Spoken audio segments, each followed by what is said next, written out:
Hi, Earth Angels! Kamusta? Welcome back to Pinay Angel Tarot. This reading is a love message for no specific sign. This is for anyone na makaka-resonate sa reading na to kahit ano man ang zodiac sign mo. Love reading po ito. And general reading, kaya maaari mag-resonate o hindi. Pero pag nag-resonate, i-comment nyo para alam ko. Comment present para alam ko nanonood kayo or napanood nyo tong video na to. Kumusta kayo guys? Tingnan natin ang energies connected sa'yo sa love life mo. Kuha muna ko ng mga mensahe para sa inyo. So, it's now Virgo season. Kaya happy birthday sa mga Virgo dyan. Kung Virgo kayo, comment nyo kung kailan ang birthday nyo. Ayan, and happy birthday! So guys, bukas, full moon po. Okay, actually ngayong gabi malaki na ang moon. Eh ano ngayon kung full moon? It's blue moon, hindi lang basta-basta full moon. And alam nyo naman yung blue moon, minsan lang yan nangyayari. Ang susunod na blue moon is sa 2037 pa. Kung hindi ako nagkakamali. Kaya chance nyo na ngayon na makita ang blue moon.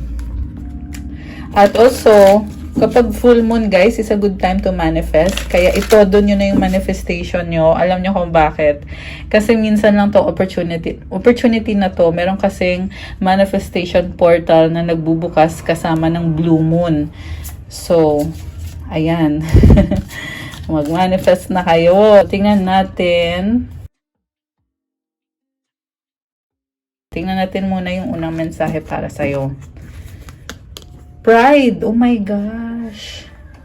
So, alam nyo, yung pride kasi hindi naman healthy, guys, eh. So, bawas-bawasan siguro yung pride. Or, yung, minsan umiinit ang ulo, no? Kasi, may ego, eh. Kaya, nagkakaroon ng pride. Sadness. Oh my gosh. Malungkot. Parang merong panghihinayang sa mga mata mo. Oh my gosh. Malungkot. Nightmare. Okay. Madalas ata kayo managinip ngayon. So, tandaan na ghost month pa rin po ngayon. Mula August 16 hanggang September 14 yan, guys. Ibig sabihin pag ghost month, may mga gumagalang mga spirits dito sa earth. Kaya pagdasal nyo yung mga spirits or yung mga souls na magkaroon sila ng peace, okay? And siguro merong mensaheng gustong sabihin sa'yo. Yung kung sino man yung spirit na yan, possible na loved one or family ancestor mo or possible spirit guides mo. Kaya ka nagkakaroon ng bad dreams. Oh, pride ulit. Okay, 2 beses lumabas yung pride. So, ingat-ingatan nyo yung pride na yan, guys, ha? Kasi magkukos ng problem yan kapag sumobra. Gift. Wow. Feeling ko galing sa universe. Isang regalo na hindi mo in-expect. Kaya nga regalo eh, kasi hindi mo yan in-expect. Okay, crystal para sa'yo is lapis lazuli. Oh, hindi ko suot yung lapis lazuli ko ngayon. Kasi si turquoise tong suot ko ngayon eh. Pero si lapis lazuli ay color blue. Ganitong kulay yung lapis lazuli. So, sabi dito, life-changing epiphany or experience. Oh my goodness, parang tumayo mga balahibo ko. Kasi nga blue moon bukas eh. It's a time of big and blessed change for you and God is supporting you each step of the way. So, sinusuportahan ka ni God. Napakalaking pagbabago at blessing ang paparating para sa'yo. Grabe guys, kita mo yung sword na yan oh. Parang nakaka-goosebumps na energy to guys. So, i-claim nyo na yan, yung blessing galing kay God. Moonstone, wow, heightened intuition. Be extra aware of your inner knowingness as it's trustworthy. Mukhang lumalakas ang intuition mo ngayon. Pwede kayong umorder ng crystals na ito. Meron po tayo nitong mga crystals sa aking crystal shop sa Instagram. Mag-message lang kayo sa akin. Ilalagay ko dito yung pangalan ng Instagram account ko para ma-search nyo ako. Nakakatuwa kasi na-feel ko dito yung vibe na lumalakas ngayon yung intuition mo. And also, yung blessing na paparating. Smoky quartz. Okay, pangatlong crystal na to. Clearing negativity, release negativity from within or around you. So, ilang beses ko na sabihin to sa inyo guys, sa mga readings ko, na kailangan i-release yung mga negativity Kasi pumipigil yan sa'yo sa pag-usad mo sa life, sa pag-achieve mo ng mga dreams mo. Once in a while, mag-cleansing kayo. I-release nyo na yung mga negative feelings, negative na nangyari, toxic situation or people. Mag-move on na kayo. To help negativity, itong smoky quartz na crystal, ayan, meron din po tayo niyan sa ating Instagram shop. So, mag-message lang kayo. Okay? So, tingnan natin yung cards from the tarot. Ang overall energy mo, Emperor. Okay. So, meron kang ka-deal na person pero hindi ka gumagalaw kasi parang feeling mo hindi naman, parang hindi pa time gumalaw or hindi worth it or naghihintay ka ng tamang panahon. Kita mo may armor siya, 'di ba? Ibig sabihin mabigat yung armor kaya siya hindi gumagalaw, nakaupo lang. Pero pinag-aaralan mo yung sitwasyon. Okay. So, ang focus mo ngayon, oh my gosh, the wheel of the year. Merong pagbabago nangyayari ngayon sa connection nyo. Swerte. Or, yung iba siguro guys, merong anniversary na sineselebrate. Birthday ba yan? Anniversary ba yan? Some sort of achievement or something na nagbago for the better. What crosses you? Page of Wands. So, yun na nga, merong pagbabalik or merong pagbabago nangyayari. Pero feeling mo hindi ka pa ready. Inobserbahan mo pa lang. Curious ka, andun yung curiosity mo, pero feeling mo wala ka pang masyadong alam dyan. Possible na merong person na nakikita mo yung potential na maging partner mo yan, pero hindi ka pa ganun ka ready. What lies below you, Seven of Swords, tinatago mo yung feelings mo. Gusto mo, ikaw lang nakakaalam. Okay, what lies above you? Three of Pentacles. Connected pa rin kayong dalawa. Meron ako nafe-feel na partnership. So, na-sense ko naman na you rely on each other. Sinusuportahan yung isa't isa. Kumbaga, kung ayaw mo makipag-usap, okay lang sa kanya. And okay lang din sa'yo kung ayaw niya makipag-usap. Naintindihan yung isa't isa. Pero kung kailangan naman mag-usap or magkita kayo, okay lang din sa inyo. Parang go with the flow lang kayo sa nafe-feel ko. Very practical din ang energy mo ngayon. Kaya inuuna mo muna yung mga priorities mo. Pero at the same time, open ka na kumonek sa taong yan. What lies behind you? Page of Pentacles. Parang mahiyain ka dati. So ngayon, iniisip mo, lumevel up na kayo. Pero hindi ka pa rin ready. Kasi Wheel of the Year tong focus mo ngayon So, dati nahihiya ka. Ngayon, lumevel up na. Mas naging strong na yung connection nyo ng taong yan. Pero, hindi ka pa rin ready. Ayan.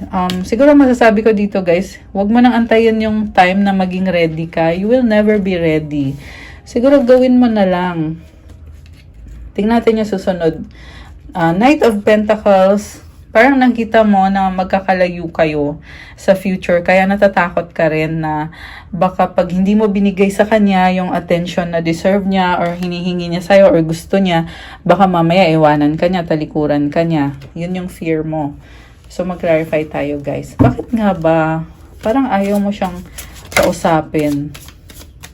Yung iba kasi nagiging kampante rin Alam mo yun, kampante ka na total, andyan ka lang naman, hindi ka naman mawawala.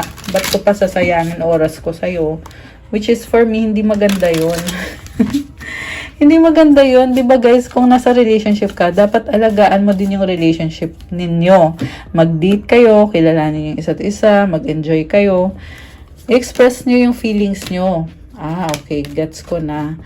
Bakit ayaw mong kumonek sa kanya?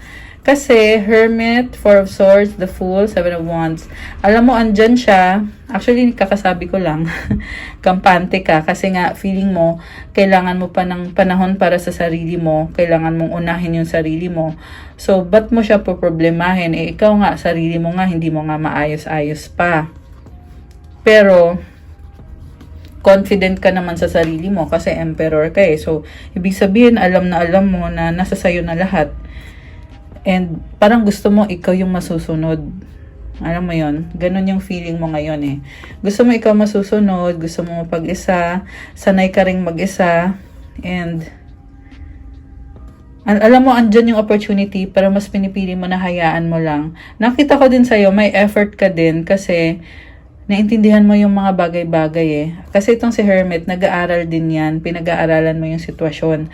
Yung nga lang, medyo unfair lang kasi kahit na alam mo na andyan siya, mas pinipili mo pa rin manahimik.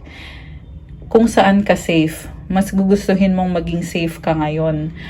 Nakita ko din dito, nagsiset ka ng boundaries. Andito yung 7 of Wands. Kita mo naka-point sa kanya yung mga wands. Tapos may hawak siyang isang wand dito na yan yung panangga niya. Parang sinasabi niya, hindi niyo ako kakayanin. Hanggang dyan lang kayo. Ganun yung energy mo eh. So, andito rin yung the Fool. So, parang tuloy-tuloy yan na ayaw mong kumonek, ayaw mong makipag-usap. Parang nagiging boring na yung life mo. Pero gusto mo naman yun, wala ka namang pakialam, tsaka nagsiset ka ng boundaries. So, mukhang affected ka rin ng energies ng Virgo, kasi Virgo season ngayon. Si Virgo kasi, gusto yan mapag-isa palagi eh. Ito, Virgo energy tong Hermit. Okay. So, hanggang kailan ka kaya ganyan? Charot, joke lang. Tingnan natin. Page of Swords, 5 of Pentacles, King of Pentacles, 9 of Cups. So, andito ulit yung curiosity. Pero, parang feeling mo kasi iniwan ka niya eh. Alam mo yung nagsustok ka sa taong yan, tapos iniisip mo, iniwan na niya ako, ang boring-boring ng life ko, gusto kong sumaya, pero ayaw mo namang kumonek sa kanya.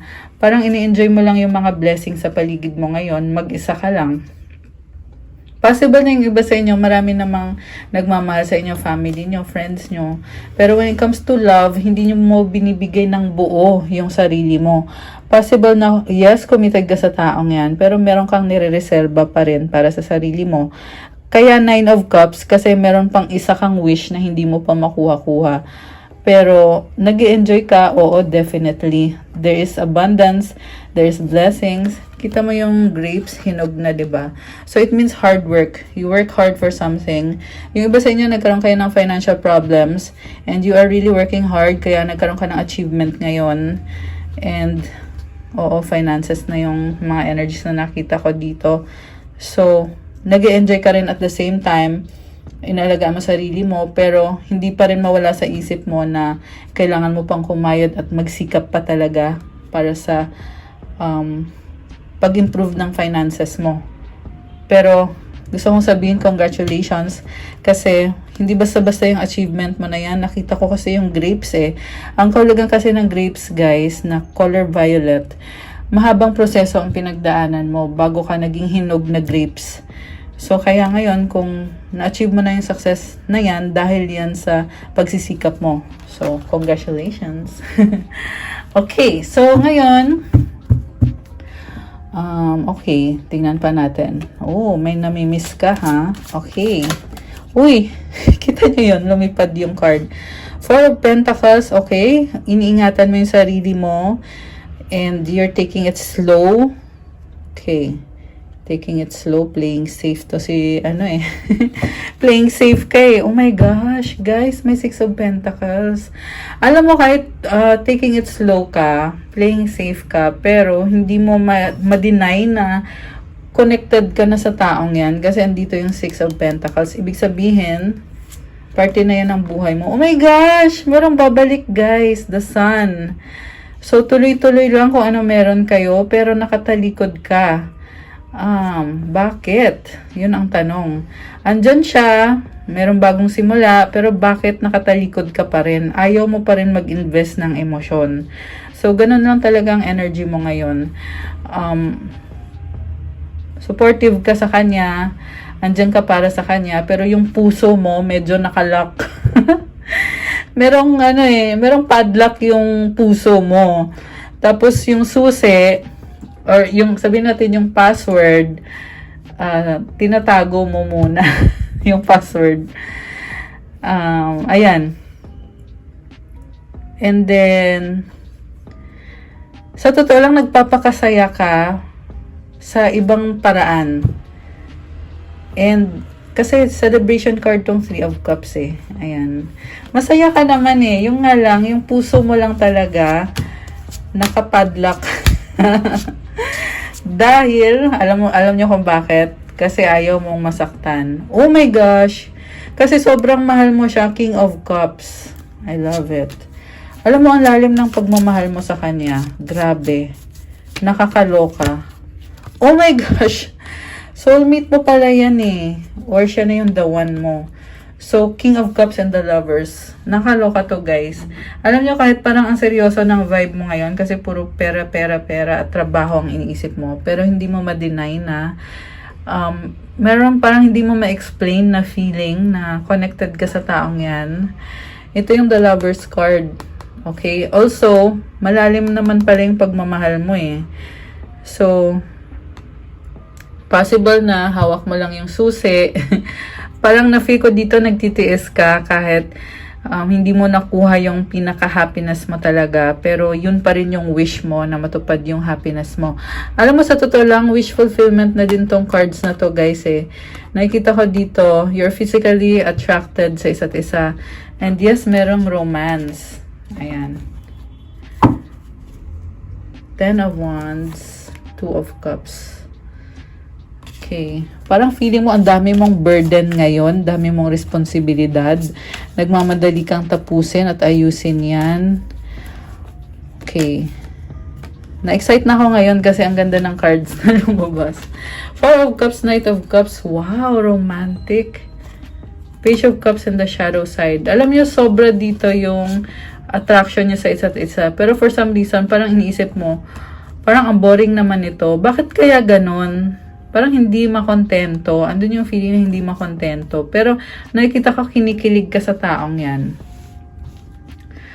Okay, actually possible na siya to papunta sa'yo.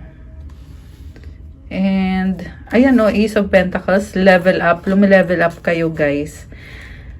Baka may kang water sign, Cancer, Pisces, Scorpio. Kanina meron ding Gemini energy, meron Capricorn. Yun yung mga signs na malakas dito so far. So, pinoproblema ka ng taong yan, parang hanging siya. Parang inisip niya, hanging. Ano ba to? Walang closure? Or hindi ko maintindihan yung taong yan. Bakit ganito kami? Karma.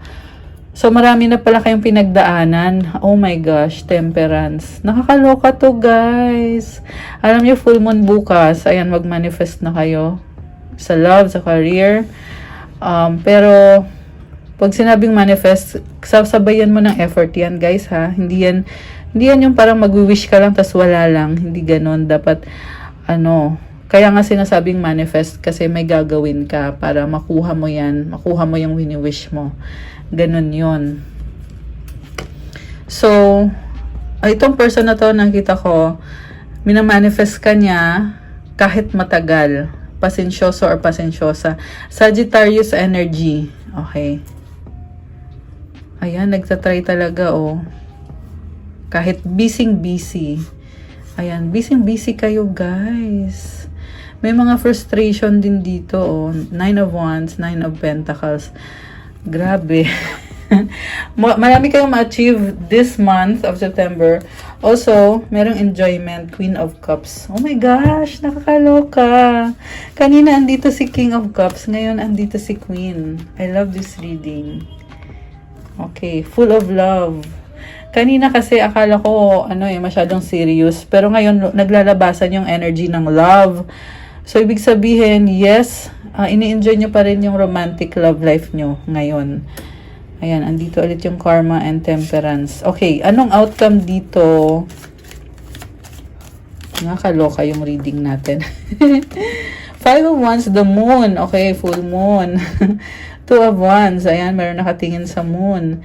So, ang daming tao dito, possible na may conflict ngayon, connected sa mga tao sa buhay mo, sa work. Ayan, merong work na lumabas. Pero ma-overcome mo naman. 6 of Wands is about victory and success. So, itong the moon, nalilito ka eh. Hindi mo maintindihan kung bakit nagkakagulo-gulo kayo. Kaya, inobserbahan mo, pinag-aaralan mo, gusto mong balansehin yung mga bagay-bagay. Practical ka, ginagawa mo yung best mo. Mukhang nakita ko, kakaayos naman kayo. So, okay. Okay. Anong outcome? Anong outcome? 9 of Pentacles, 4 of Wands, Knight of Swords, 8 of Swords. So, ngayon, kontento at masaya ka na very independent ka. At the same time, kalmado ka kasi may support din naman sa paligid mo. Mahal ka ng tao, mga tao sa paligid mo. Possible din na magko-commit ka sa isang relationship, biglaan, and sobrang iniisip mo yung relationship na yan kasi gusto mo talagang mag-workout. Siguro, kailangan mo din ikama yung sarili mo kasi yung pag-iisip mo minsan, sakit sa ulo. Ngayon, kita mo naka-blindfold, oh. Fear kasi yan eh. And siguro, i-enjoy mo lang yan lang yung ma-advise ko dito. Kasi if you are going to commit to a relationship, deserve mong mag-enjoy. Huwag mo munang problemahin yung hindi naman nangyayari. Oh my gosh, 21:21 on the clock. Natigilan ako. Ayan, nakakatawa lang kapag merong mga angel numbers. So, I was just saying na i-enjoy nyo kasi deserve nyo naman yan. Hindi mo kailangan problemahin kung ano yung hindi nangyayari. Also, buksan mo yung isip mo at mag-adjust ka. Okay? Mag-adjust ka kung ano man yung mga problema or challenges na dumating.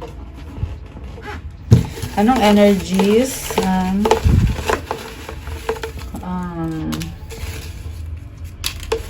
connected sa inyo or anong gustong sabihin sa'yo ng taong yan? Okay. Kuha tayo sa ilalim. Okay. Kuha ko rin kayo ng advice card at ng self-care card. Okay. Self-care.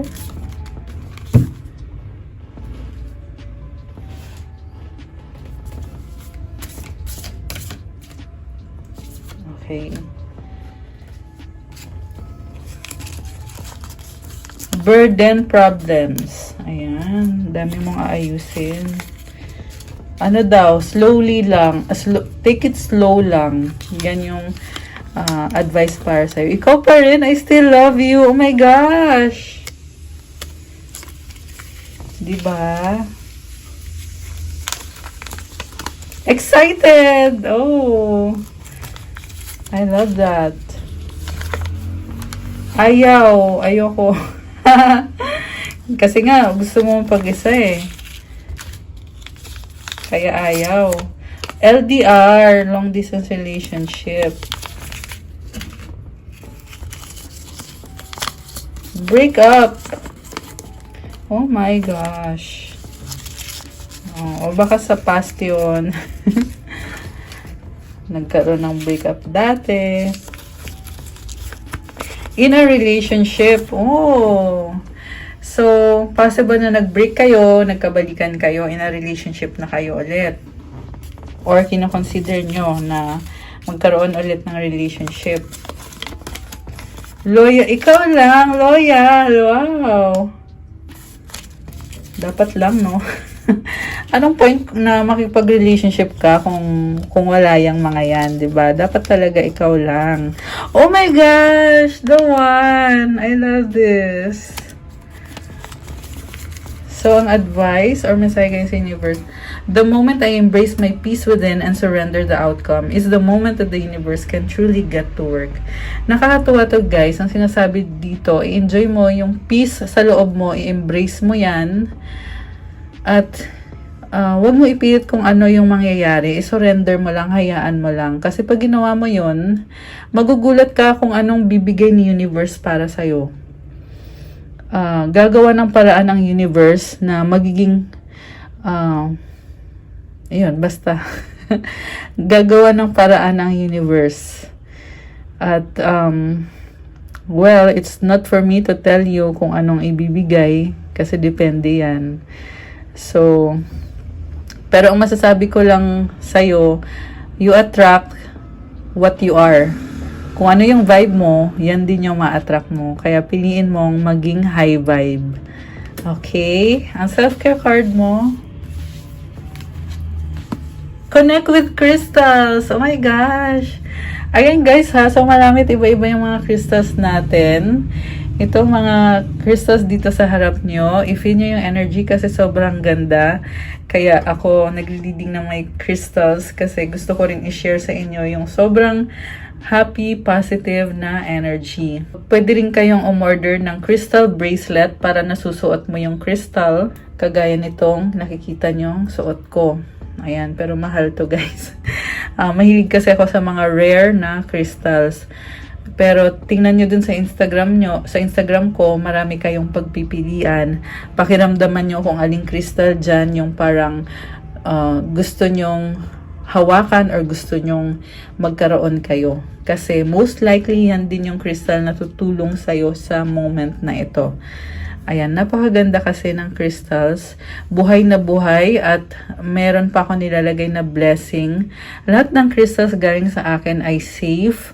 Walang kulam, walang black magic, walang mga ganyan, walang mga dark. Puro light lang ang meron. Merong divine light, merong prayers kay God, kay Mama Mary, and good intentions. At also, pwede nyo lang din gamitin sa good intentions. Pag ginamit nyo sa bad intentions, hindi rin gagana. Message lang kayo dun sa Instagram ko, Pinay Angel Tarot, or sa Facebook ko. Pwede din sa Viber or sa WhatsApp para mas mabilis. Nasa description box yung number ko. Ayan, nakakatawa. And then lastly, look to the stars. Ang ibig sabihin ng look to the stars is, kagaya nitong tarot reading, kasi ito yung mga energies eh. Tingnan mo daw yung energies para makakuha ka ng gabay or ng kasagutan. Also, blue moon bukas, kaya siguro titingin ka. Titingin ka sa moon at sa stars para ma-feel mo yung vibe na yon. Ayan. Okay guys, that's what I have for you sa ating love message today. Thank you po sa panonood. I-click nyo na yung like. And kung kailangan nyo ng gabay, pwede kayong magpa-private reading sa akin. Syempre may bayad na yon kasi ikaw mismo yung i-reading ko. I-chat nyo lang ako sa Facebook page ko, Pinay Angel Tarot. I-follow nyo din ako sa Facebook kasi lagi ako nagpo-post ng updates pag may bago kong video dito sa YouTube. Okay? And pwede nyo rin kasi i-chat sa Viber or sa WhatsApp. Nasa description box yung number ko. Thank you. Have a good day, Earth Angels. Have a good night. I'll see you again soon. God bless you all and stay safe. Comment nyo nga pala kung nagustuhan nyo ba yung reading or kung nag-resonate sa inyo or kung ilang percent nag-resonate. Thank you. Thank you. Have a good day. Bye! See you again soon.